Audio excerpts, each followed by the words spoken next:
This game is called Escape from Whisper, and it's one of the more generic games you'll see from Coda.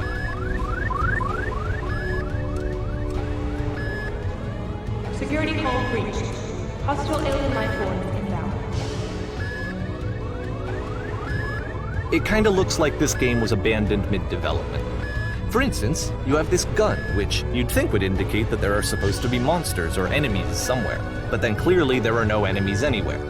You can't even reload the gun when you run out of bullets. But ultimately we don't really know. Maybe Coda thought that actually it was complete the way that it is. And I think that we should talk about his games for what they are, rather than for what they're not. Enemy force neutralized. I love how you can see the bottom of the universe from this room.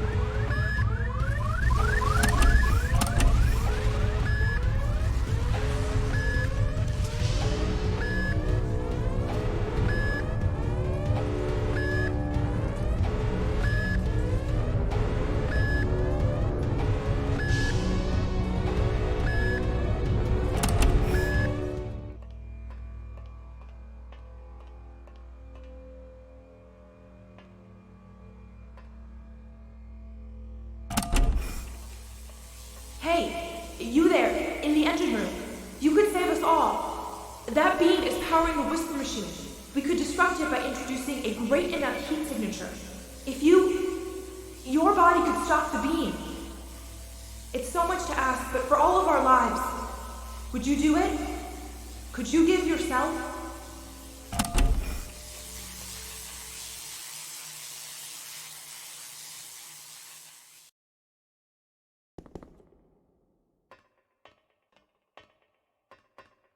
The beam causes you to start floating. And this is an important moment for him. Because yes, this is technically a glitch, but Coda identifies something human about it, like how small it makes you feel in the face of this larger chaotic system. Or this floating could be the afterlife, a peaceful place, juxtaposed against all of the hysteria that you've just had to traverse. I don't even know. I have no idea what he was thinking, but what's clear is that after making this, something lodges itself in his brain. He wants to do more of these really weird and experimental designs. So he stops work on this and moves on to a stream of tiny little games that go in all sorts of directions. Let's go ahead and take a look at the first game he made after leaving this one behind. This is not a branching point, unfortunately. The only option is to step into the beam. Yep, in this game you can only walk backwards. So it's a short and relatively minimalist experiment combining motion and narrative. It is less advanced than the previous game, but actually it seems to be more focused, more complete. Coda's trying to give it a unique voice rather than basing it on a pre-existing trope. It's a short little thought, it says what it wants to say, and then it ends. Didn't need anything more than that. Which to me is why it works, because it gets out quick. Okay, next one.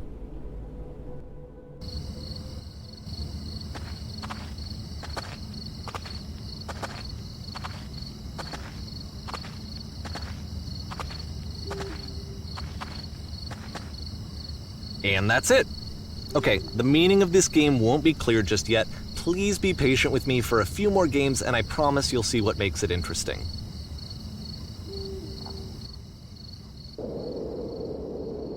Oftentimes, Coda would put bizarre titles like this one at the start of his games. I wish I'd known him at the time that he was making these early games. He would really only talk to me about his work as he was making it. Once he stopped work on a game, that was it. It was dead to him. And I don't agree with that at all, but what are you gonna do?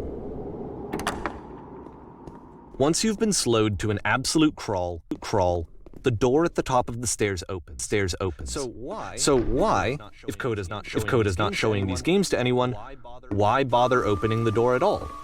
Well, to show you, I'm modifying the game here so that when you press enter, it'll bring you back up to full speed so you can enter the door for yourself. A room that's warm and nice and filled with little ideas for games.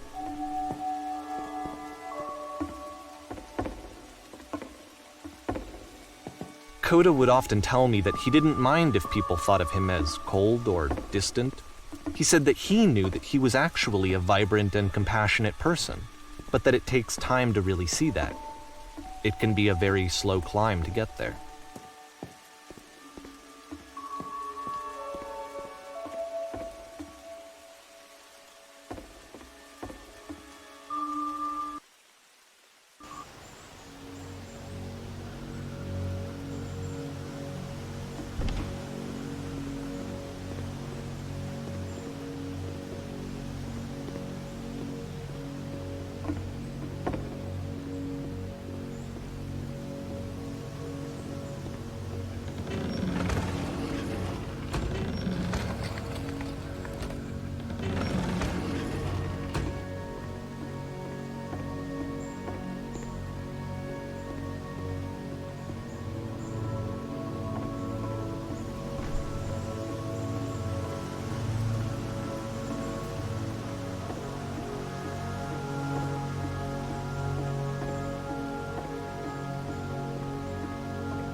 Aha! So, this, combined with the entering game from earlier, tells us that Coda believes his games are connected somehow. It could even be that the stairs game and the puzzle game are literally connected in between this and the entering game. There's a bigger picture that all of his games are meant to play a role in, some larger meaning that we won't be able to grasp until we've seen all of them. And once we have, we can step back and start to understand what exactly that bigger picture is.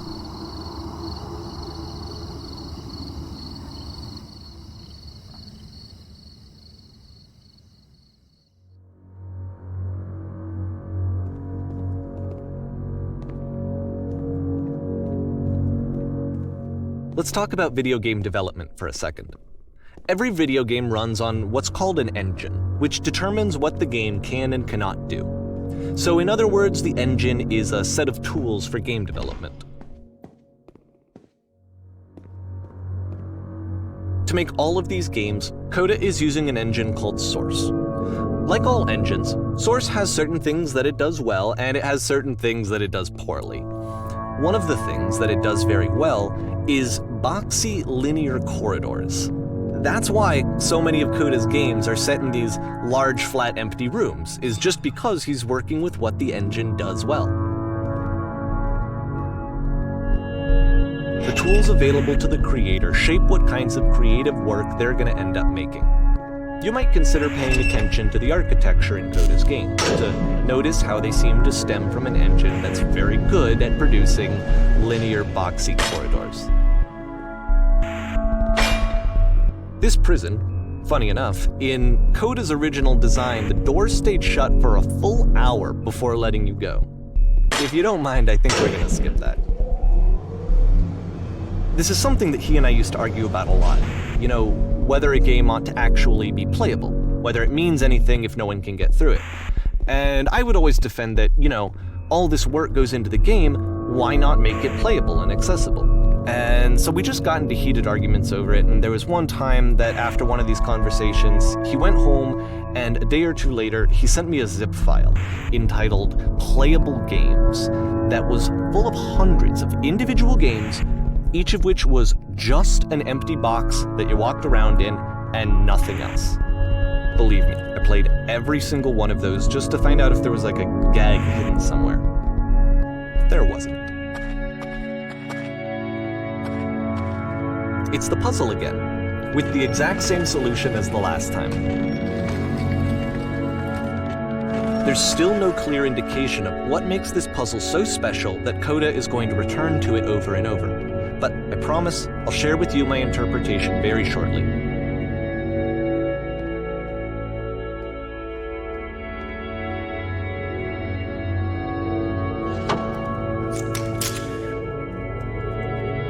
Here, Coda begins using a kind of dialogue system that he fashioned out of the engine's chat capabilities. Use the 1, 2, 3 buttons on your keyboard to respond.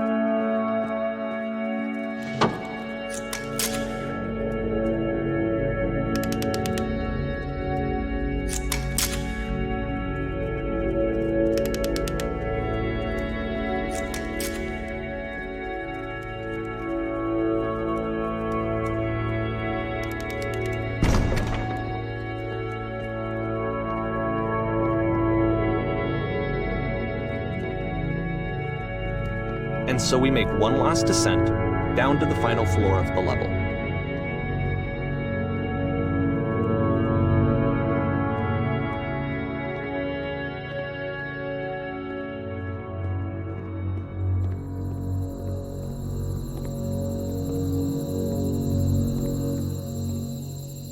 It's a lamppost. Okay, I can't tell you quite why, but for some reason Coda fixates on this lamppost. It's going to appear at the end of every single one of his games from here on out. I'll tell you what I think. I think that up to this point, he's been making really strange and abstract games with no clear purpose, and maybe you can only float around in that headspace for so long. Because now he wants something to hold on to. He wants a reference point. He wants the work to be leading to something. He wants a destination, which is what this lamppost is. It's a destination. We're going to see it in the work as well. His games are just going to become a lot more cohesive, a lot more fully developed, with more of a clear idea behind them. And as we go, that idea will get clearer and clearer and clearer.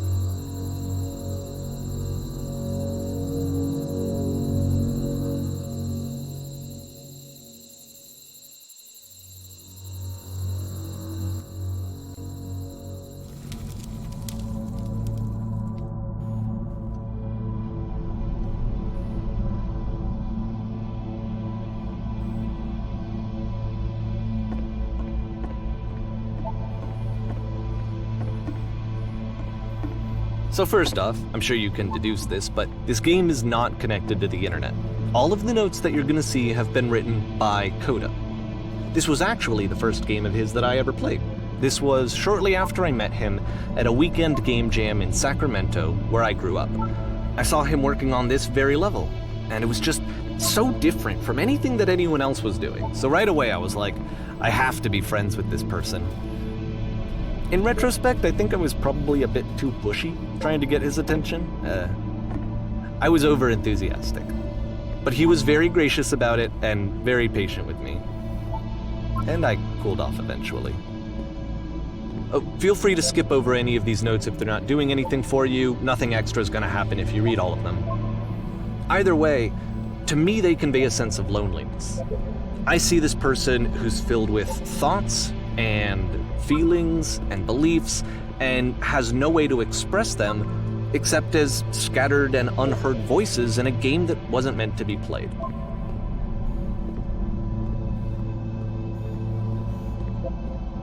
But it's ironic, isn't it, that in playing this game and seeing how alone Coda often felt, that we get to know him better and actually kind of connect with him.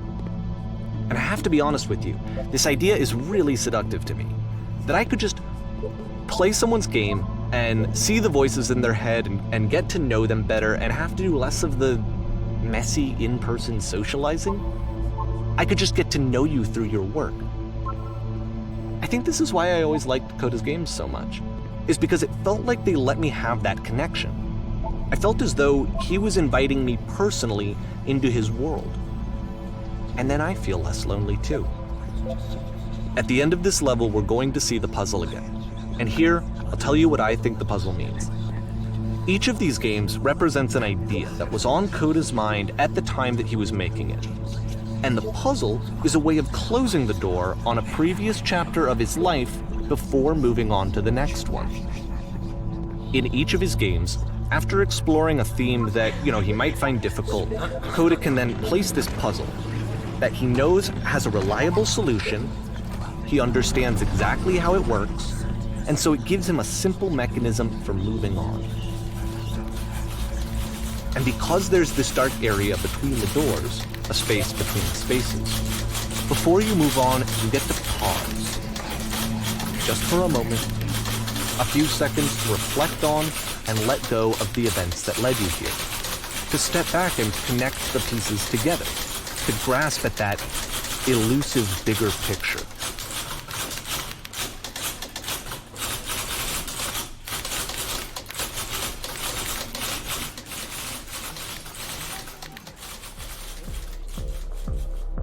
Okay, this one is tough. It's gonna kind of just spin its own wheels for a few minutes. Hang with it.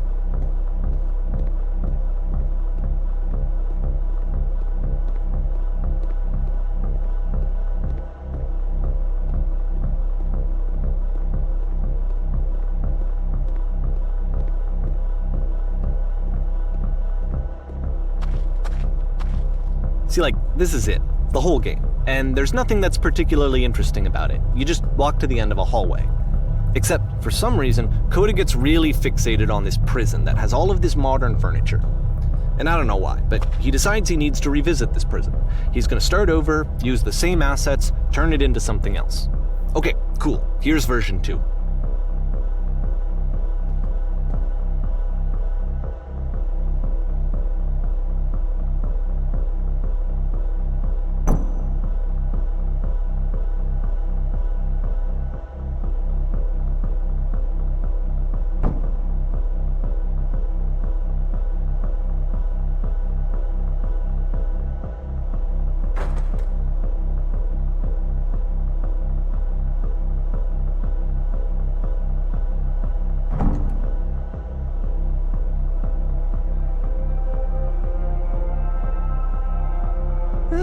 There's a bit more to this one, but still it's not really communicating anything. It's kind of just weird for weirdness' sake.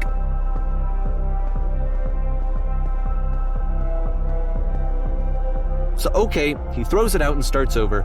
This time he comes at the prison idea from a different direction.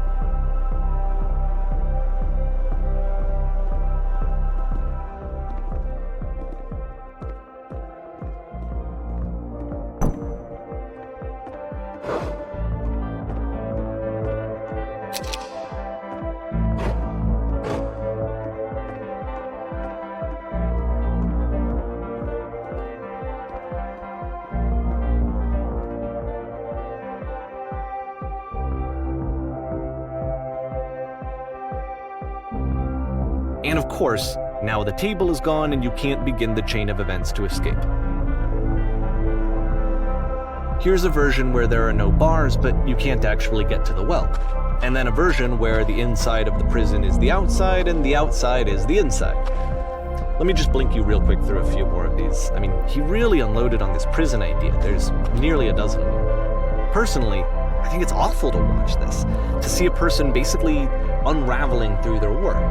And for what? Like, at what point do you just go, maybe there are game ideas other than this prison that I could be working on? But Coda doesn't have that voice telling you to stop, that particular mechanism of defense against yourself. Without it, you just spiral. And so he keeps going and going and going and going and going, and then he hits on something. And he likes it. And that's it. He's done. He stops making prisons. This is the very last version of the prison game that he created, and the reason I think it works is that the prison is not actually in it.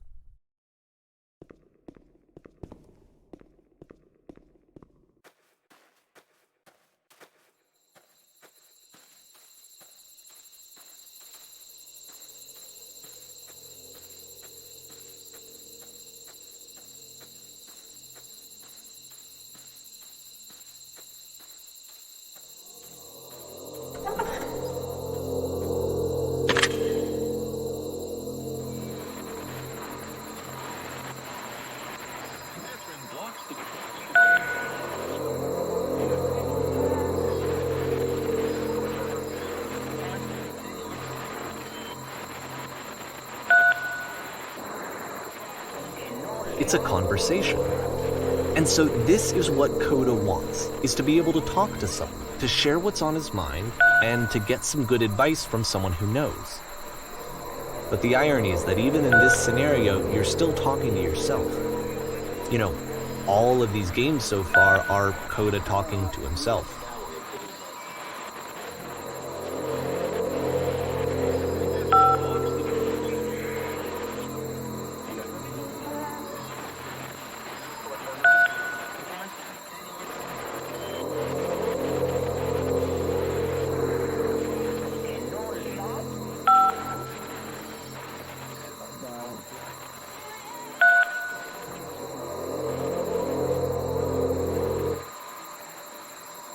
I can see why he considers this a fitting conclusion to the prison games.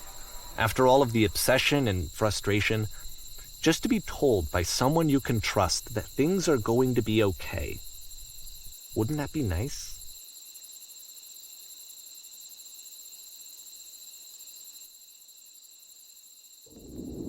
So what would it look like if Coda wanted to make a game about talking to someone other than himself?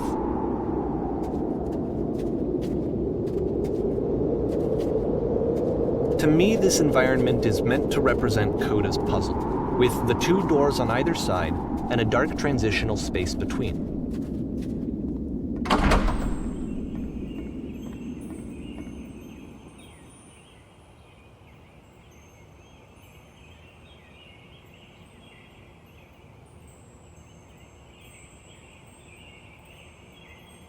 You'll notice that the quality of the art is a step up from previous games, including this new and improved chat system, which he started using from this point on. From here on out, he begins putting much more effort into the visual polish of his work, and this particular game took 2 months to create as a result.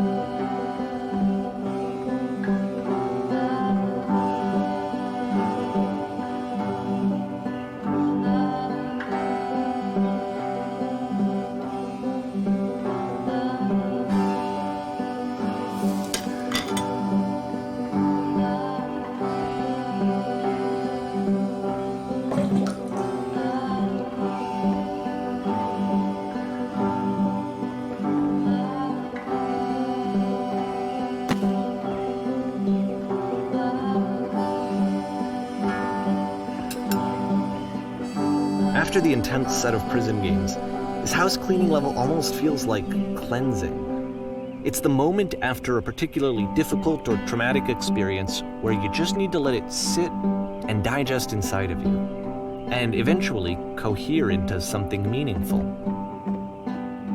I know that Coda really liked this game. Of all of his work, actually, this was the only one that he called me up to ask me to come over and look at it. This was during a period of a few months where he was like grossly happy all the time, just walked around with a constant smile on his face.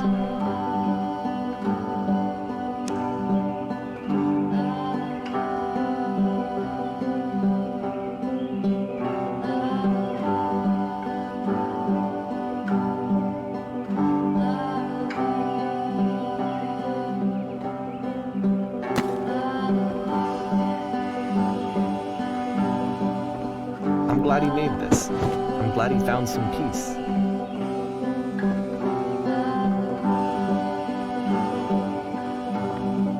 But, of course, it can't last. The music stops, your companion is gone, it's time to leave. The door at the top of the hill is now open as well. Again, you can't stay in the dark space for too long. You just can't. You have to keep moving. It's how you stay alive. Which is the whole point of the puzzle doors, right? That sooner or later you have to pick up and move. I really thought that was the point of it.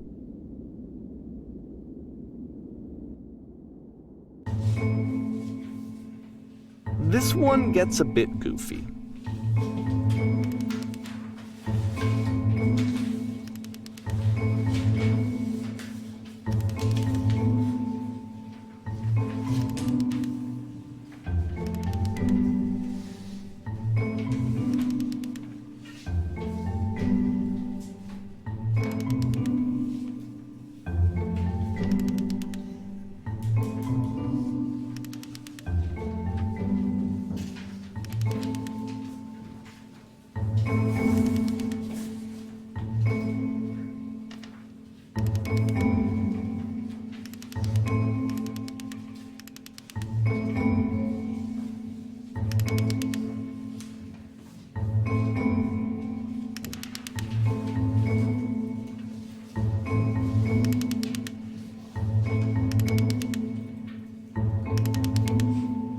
About halfway through the game, the perspective shifts.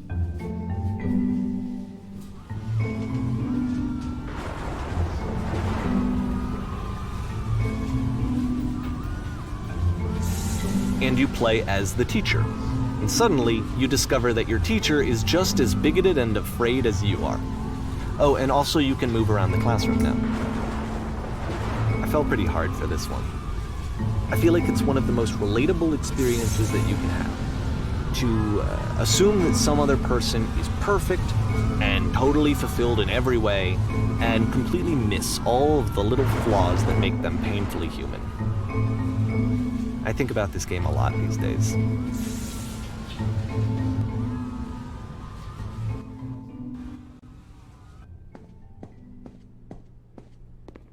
This one took a lot longer than all the others for Coda to make. It was 4 months between this and the last one.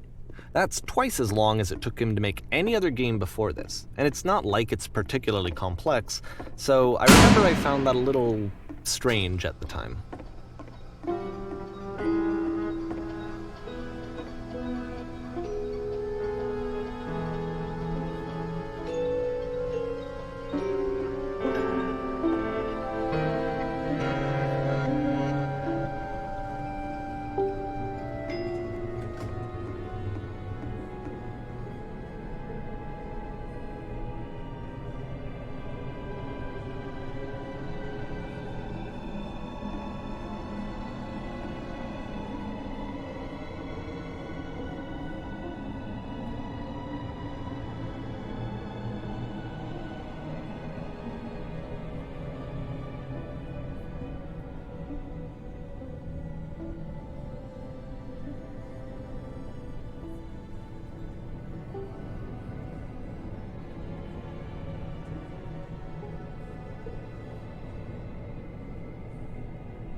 The game ends with this eerie premonition of what's going to happen next in Coda's life. The solution to social anxiety, to fears of having to perform and having to chase success, the answer for Coda is to withdraw, to hide himself away. Which is what leads to scenarios like the stairs that slowed you down several games ago, where it just becomes harder and harder to access Coda's inner landscape because he keeps retreating. He just keeps backing away from possible connections to anyone other than himself. And to be honest, I didn't consider it very healthy when I first played this game. You know, it looked to me like he was trying to justify the idea of just disconnecting yourself from the world. And that wasn't what I wanted for him or for his games. Because I feel like a lot of his games are inviting me to connect with this person, to bring him closer. But what can you do? After this, Coda went off and took another 5 months to make a new game.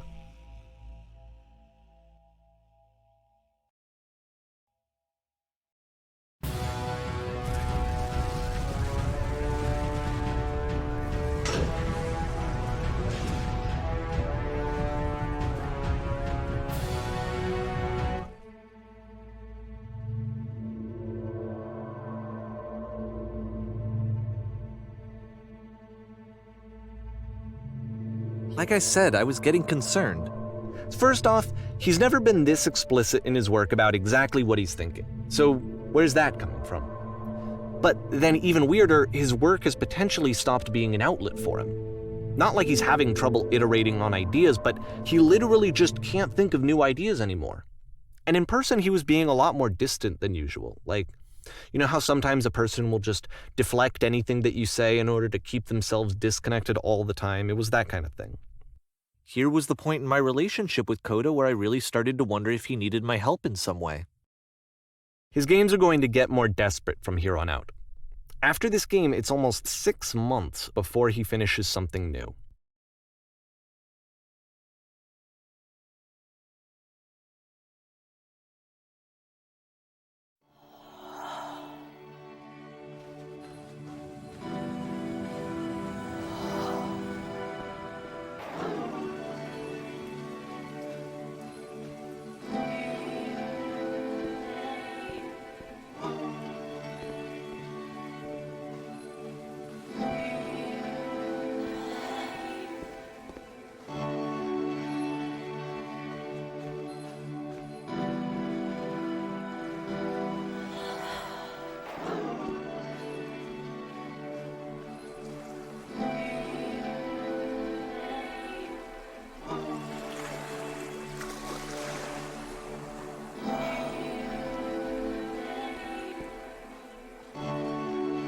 If the last game featured Coda talking explicitly about his creative frustrations, this one turns it up to 11. Now, put yourself in my shoes playing this. Here's a friend whose work is exhibiting signs of struggle, frustration, anxiety, depression, even. And yet, still, he keeps making games. He keeps throwing himself into the grinder even when he clearly doesn't have the energy for it anymore. Why? What is it for? Because from my perspective at the time, and just what I knew of him, this was a result of how isolated he was. He was in his own little bubble, just sitting at his computer all day, not really showing these games to anyone, not releasing them onto the internet, and so he didn't have anyone outside of himself to connect with. He had no outlet to ground himself on. You can't talk yourself out of loneliness. It doesn't work that way. You can't be the one writing both the questions and the answers. Then there's no movement. Then there's no circulation. If all of your anxieties are being channeled into your work, then if the work ever fails, you have no backup and you're just going to crash.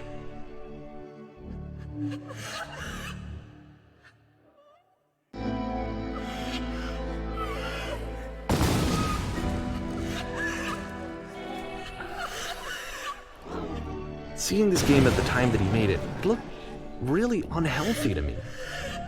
I was watching him do this to himself, and I hated it. I hated seeing him so trapped. It's like, video games are not worth this amount of suffering. This is someone I really cared about, and I used to get so much joy out of seeing him create. For him to suddenly become angry and frustrated like this, it was the worst thing for me. I don't know. This is what I felt at the time. I don't know how else to explain it. I wanted it to stop more than anything. I had never felt so rotten. I needed more than I had ever needed anything for this to stop. But it didn't stop. After finishing this one, Coda takes another 7 months and comes up with a new game.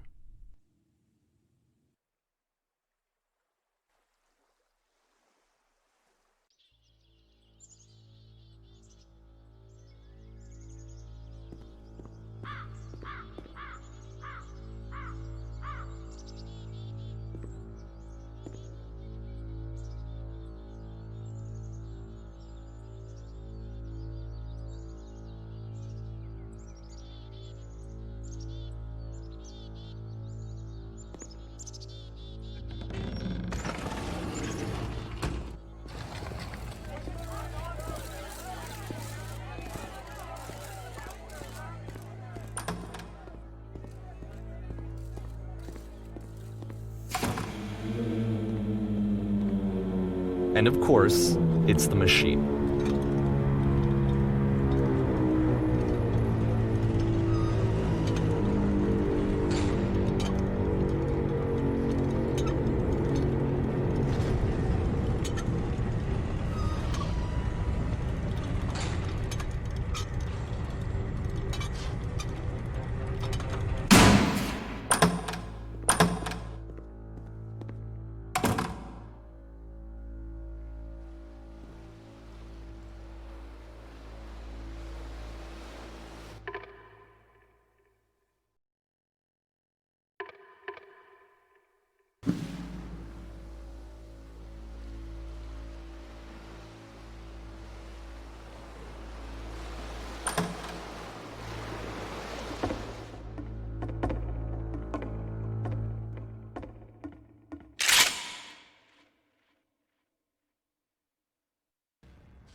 So now the work is becoming self-destructive. And I'll tell you, at the time that I first played this game, shortly after he made it, here's what I'm thinking to myself. I'm thinking that Code is stuck in his own head, and that it's having a very negative effect on him, and that all he needs to do is just start showing his work to people, to get some actual feedback on his games. It might get him out of isolation. And so, as I'm thinking this, I realized that I could be the one to initiate it. Because it would never occur to Coda to start actively soliciting feedback, so what if I did it for him? If he could see the difference it would make to have more actual conversations with other human beings, would that bring him out of his mental spiral? Would it give him confidence in himself? Would it bring meaning back into his work?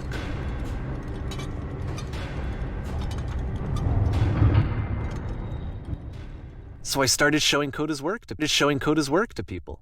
I took this one, took this one, and the islands which you just played, the theater, the notes, the house cleaning game, and some of the prison escape games. I brought them to people that I knew and trusted. I asked their opinions. And the great part is that they really loved his games. You know, the point of it all was just to give him some external reference point, but they genuinely loved his work. There was nothing for him to be afraid of.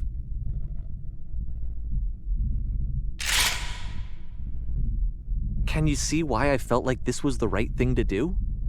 Because it's the thing that I always feel like I need, to be told that my work is good, that I am good. When someone really connects with a thing that I've made, when they see themselves purely in my work, there's nothing that feels better. And I got to give that very same feeling to my friend. I did something, I really felt like I'd done something good, like I was a good person. I felt like there was a friend who was in trouble and was unhappy and maybe didn't like themselves, and I could fix it. If I could give him this gift, maybe I could fix the problem. When they told me how much they enjoyed his games, it was the best feeling. It was the absolute best feeling.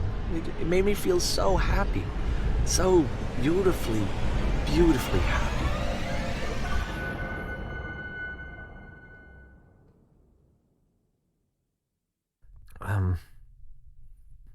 So anyway, Coda finishes this game, and then really he just kind of takes off for a while.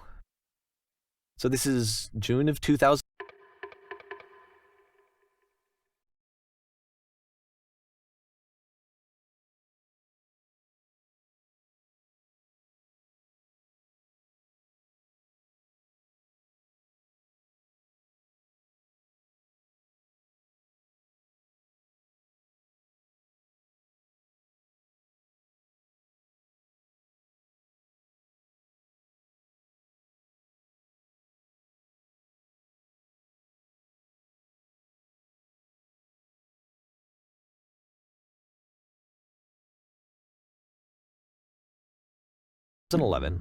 And I didn't hear anything from him for several weeks, I guess.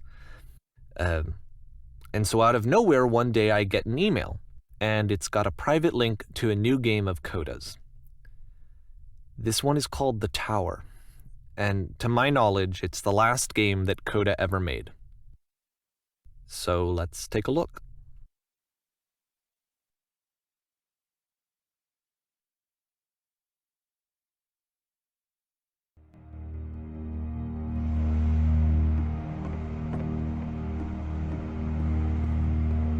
And this is where I have trouble saying anything meaningful about Coda's work.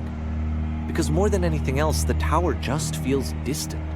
It feels like it's trying to distance itself from the world. It's a very cold game.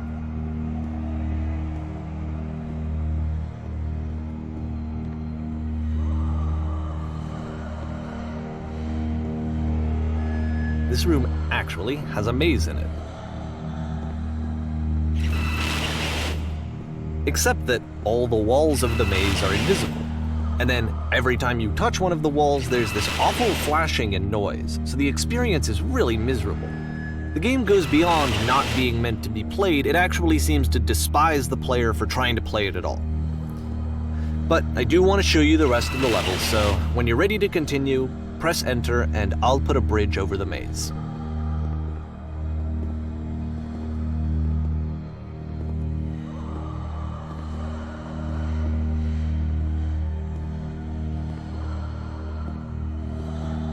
And to be fair, it's not like this is the first game that's needed some modification to be playable.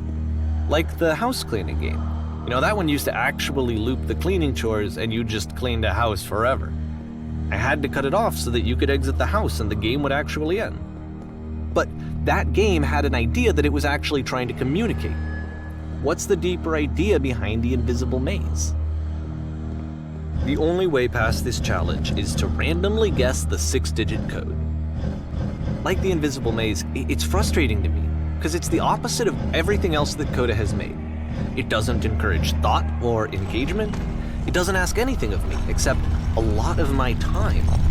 If I could have reached him during this time, then maybe I could have asked him, but I couldn't.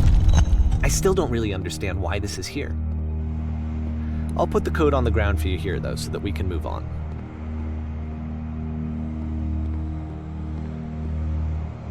The switch to open this door is actually on the other side of the door, meaning that it's literally impossible to solve from this side. So even if you somehow brute forced your way through the first 2 challenges, and you got to this point, there's actually just no way to progress. And it's scary for me, the idea of Coda cutting himself off entirely, just saying, that's it, that's the end of the conversation, not giving me any way to fix the problem. I feel like a failure, I guess, when I can't fix the problem. But I can open this door for you, so let me do that. Was I a failure for not understanding this game? I don't know why I would be. It's not like everything needs to have a solution, but I feel it somehow. I feel like I failed, and I don't understand why. I remember, it's June of 2011. I'm playing this for the very first time, and as I'm playing, I'm thinking to myself, I don't know this person. I have no idea who this person is. It wasn't the guy I knew, it wasn't my friend. I had come to so many conclusions from looking at all of his work up to this point, and then suddenly none of them... I had been trying to, though. That was the thing. For years I was trying to get to know him, to understand who he actually was and what he stood for. I asked him so many times to please just tell me what his games mean to him. I asked him please to tell me what the 3 dots mean. And he wouldn't.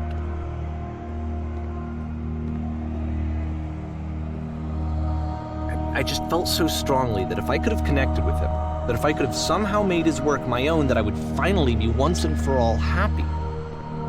It was that I needed to see myself in someone else. I needed to be someone other than me. But he stopped and left, and it felt somehow like I had failed.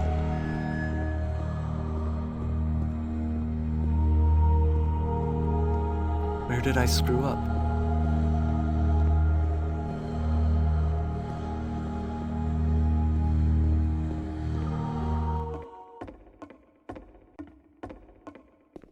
I'm the reason that you stopped making games, aren't I?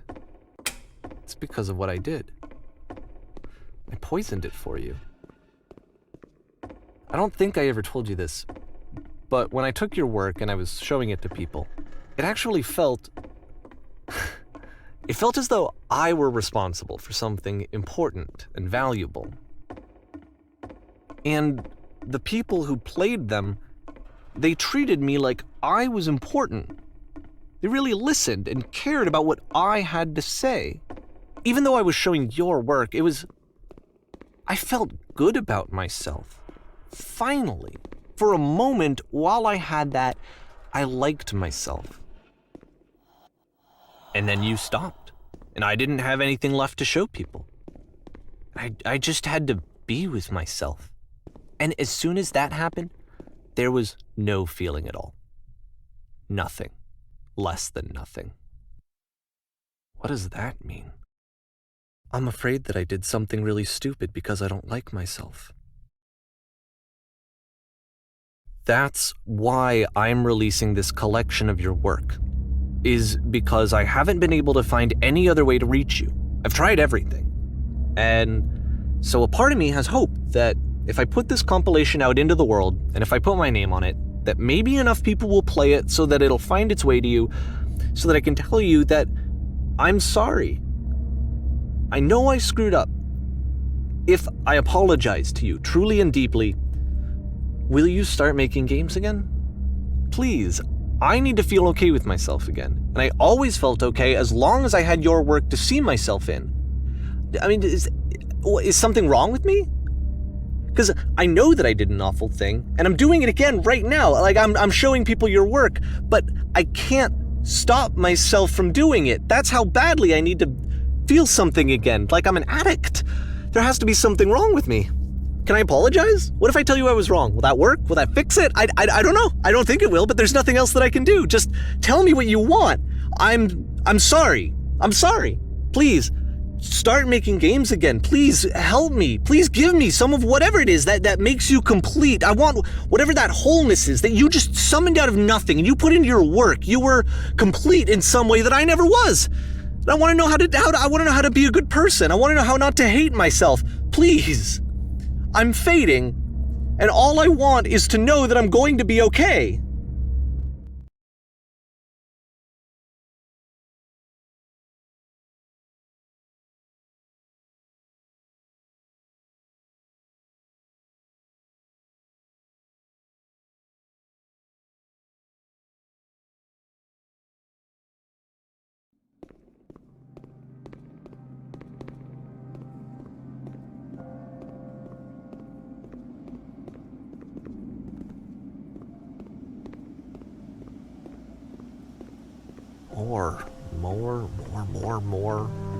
More love, more praise, more people telling me that I'm good.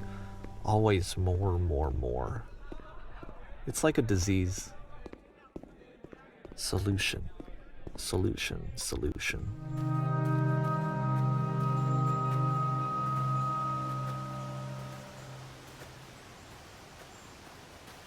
I guess if someone had told me ahead of time that he just really enjoyed making prison games, maybe I wouldn't have thought he was so desperate.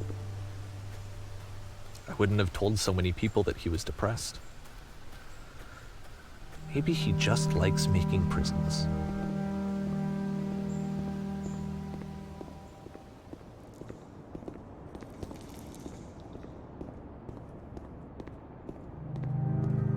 Even now, the disease is telling me to stop. Don't show people what a shitty person you are. They'll hate you.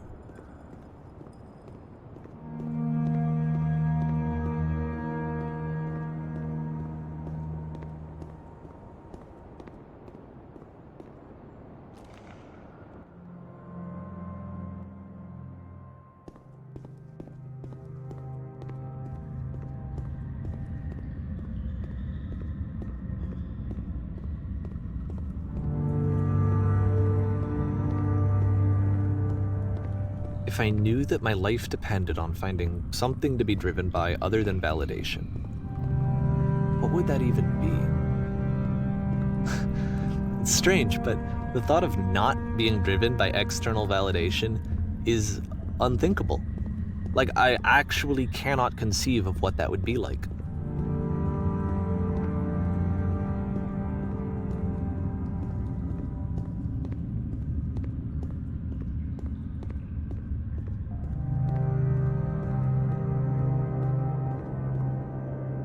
What now?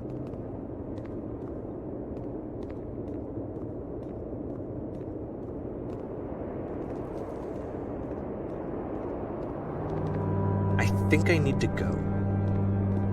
And I'm sorry, because I know that I said that I would be here and I would walk you through this, but I'm starting to feel like I have a lot of work to do. I have a lot that I need to make up for, and so I'm just gonna... Okay.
Turn back,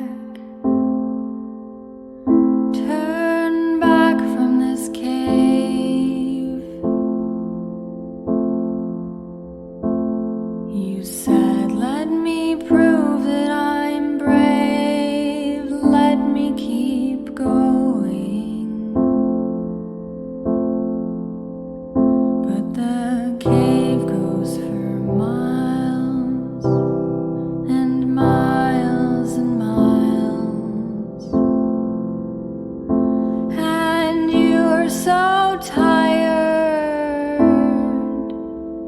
but I know that you're strong.